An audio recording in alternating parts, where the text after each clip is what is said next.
Hey guys, how's it going? DonScizor here bringing you the team builder for the week 3 of the DBC. As you guys found out last week, we tried our best but we didn't succeed in getting a win. So right now we're 1-1, and this week we're battling Jurgen and his Trapping Typhlosions team. Jurgen also been here for the last season, so I'm happy to see that he's still here for season 4. Let's give a quick look at his team before we start looking at my team and what I'm bringing and why I'm bringing it. He has a team with Blacephalon, a Zygarde 10%, a Ditto, Muk, Alola, Virizion, Vivillon, Mega Manectric, Keldeo, Silvally, Espeon, and Zangoose. So right off the bat, what you notice on his team is that Ditto and Silvally are pretty much impossible to prep for, especially Silvally, because it can bring every type that he wants if he decides to bring it. So you have to count on it that he can bring every type, so that's what we're going to check out later if we're prepped for that.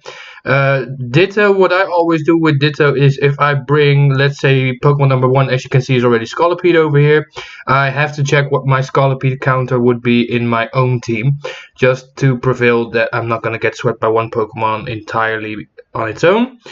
Other than that, huge threat on his teams are also obviously the Blacephalon, the Keldeo, and the Mega Manectric. Mega Manectric, excuse me. Mega Manectric especially having a good matchup against my team. Obviously, he's rocking probably like Thunderbolt, Volt Switch usually as 2 moves, so that takes down the likes of Celesteela and Greninja. He's probably gonna rock like Flamethrower on there also to hit Celesteela as well if I want to bring it in on the Switch, which I probably won't, but just in case. It can take down the Rotom-Mow, and also what it probably will bring is an Hidden Power Ice variant, which will also hit the Gligar, because Gligar would be a possible counter to Mega Manectric, but the Hidden Power Ice will counter that, so that's a likely bring on his part. He has Espeon, so me bringing rocks this game is kind of difficult, because Espeon, if he decides to switch him, will just bounce it back on my side of the field. And yeah, likes of Keldeo, for example. To be fair, I'm not a huge fan of Keldeo, especially not for a tier 1 in my opinion. It's a good Pokemon, but I don't think personally myself I would see it as a tier 1. I see why people keep it in tier 1, but I just don't like playing with it. Zygarde 10%, also really good threat. Could rock Choice Band, could rock Choice Scarf just to outspeed a lot of things. Muk probably being the annoying little Pokemon with the Berry and the Recycle. Virizion is there, can just hit really hard. Vivillon being a setup sweeper if he decides to bring it. And Zangoose, I don't think Zangoose is going to be a likely bring on his part. But if it comes, it can be like Choice Bandit as well, and a Choice Bandit Zangoose can hit really hard actually. So what I'm thinking my opponent's gonna bring is, I think he's gonna bring Blacephalon, Ditto, Muk, Mega Manectric, Keldeo, and Silvally. That's what I'm thinking that he's gonna bring. Probably or possibly maybe Zygarde or Espeon. That's what I think that he's gonna bring likely.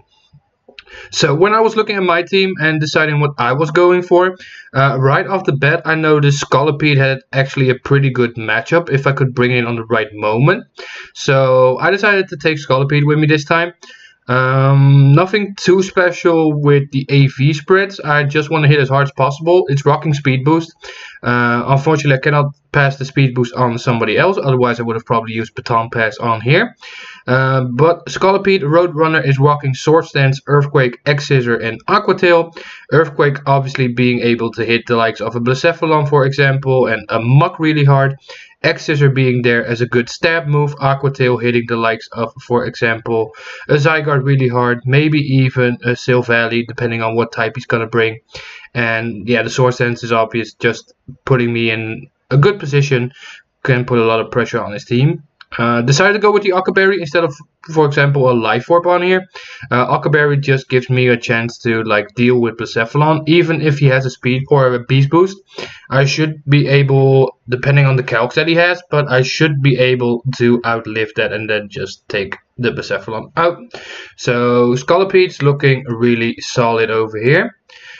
Next up, the second member of the team is ready for takeoff. Last week I was bringing a sweeper set, And this week I decided to go with a physically defensive set, just to like outstall him a little bit and just wear his team down.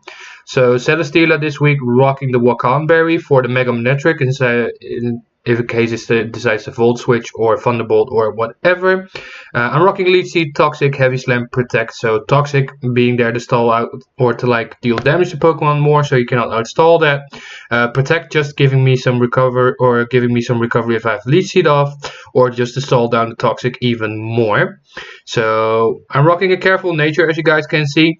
152 in special defense, 104 in defense. The reason for me being a special variant is because Mega Manectric and Blacephalon are the monsters that can deal the most damage to Celesteela, and I want to stay in as long as possible, so that's why Celesteela is rocking the Careful Nature. Same for Cyclops actually with the Nature, same spreads as well, because he has a lot of physical or special threats on his team, so I wanted to go with that. So we have Shadow Sneak, Earthquake, Ice Punch, Will-O-Wisp. Will-O-Wisp is to cripple down some Pokemon as well, for example a Zygarde, so that it doesn't deal that much damage. We have to watch out for using that though, same with Celesteela, with the Leech Seed and the Toxic, because if Espeon is there and he decides to bounce it back, like Toxic doesn't do anything to Celesteela obviously, but I do need to plan out really carefully when I decide to use it. Shadow Sneak's here in case Blacephalon becomes a huge threat. We can Shadow Sneak around and then just deal with it. Earthquake there for example like Muck and Mega Manectric, and Ice Punch is there to hit Vivillon, Virizion, and maybe a Zygarde as well if he decides to bring this in on my Dusknoir. 4 Pokemon already on the team. It's gonna be Mega Gardevoir. Mega Gardevoir is being here as a support Pokemon a little bit, not too much, but yeah, what I like about Gardevoir as well is it still hits really hard, but it has the option to pass wishes, and especially with the Protect I can keep my Gardevoir in as long as possible as well. And the 2 attacking moves, basically the basic moves on a Gardevoir are Hyper Voice and Psyshock.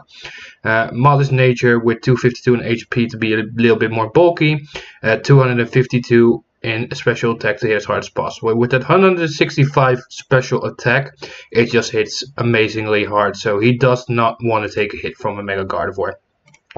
Also, what he doesn't want to be taking hits from is my Exploud again.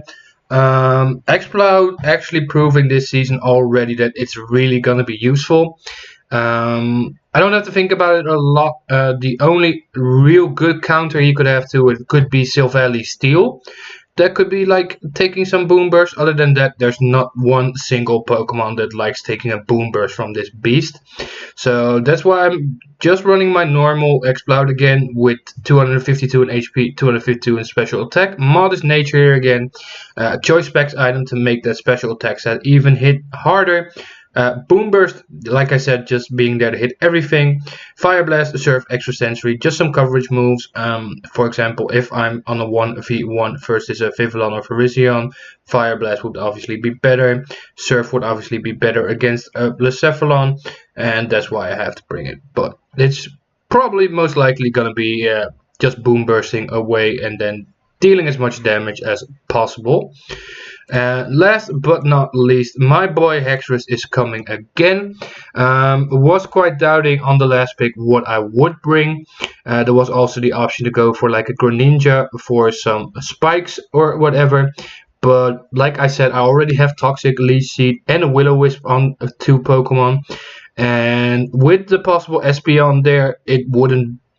Yeah, I don't think it will be useful, because he would just bring it in, even though I don't see him bring Espeon in on a Greninja, which would be really stupid. But I just don't want to take that risk of having spikes on my own part, especially because I'm not taking Defog with me this week. So Hexorus is just here to sweep everything if possible, with Dragon Dance, Earthquake, Dragon Claw, and Poison Jab. Earthquake again hitting the likes of Blacephalon, Mega Manectric, and Muck really hard. Dragon Claw being a really good stab move, especially on +1. And Poison Jab is just to deal damage to for the likes of a Vivillon. Even Keldeo cannot take it. Maybe on Silvally, depending on the spread. So, rocking a Jolly Nature just to be able to outspeed everything. And if I'm on +1, besides Scarfers obviously. And the Expert Belt is there. I was thinking about maybe rocking a Berry on it, or maybe Life Orb. But if I'm up against, like, for example, Blacephalon with an expert belt, I don't take any recoil damage due to Life Orb.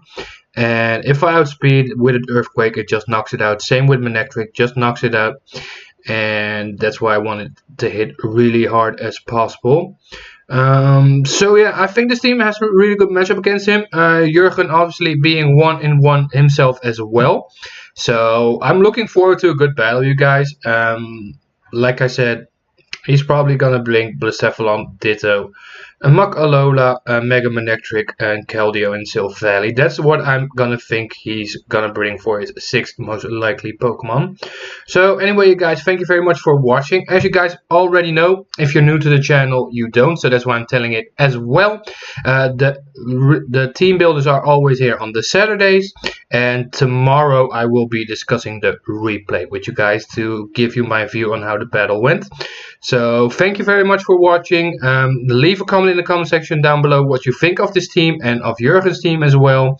And if you're not subscribed to the channel, make sure you do so you don't miss any content. Thank you very much for watching again, and I'll see you next time. Bye bye.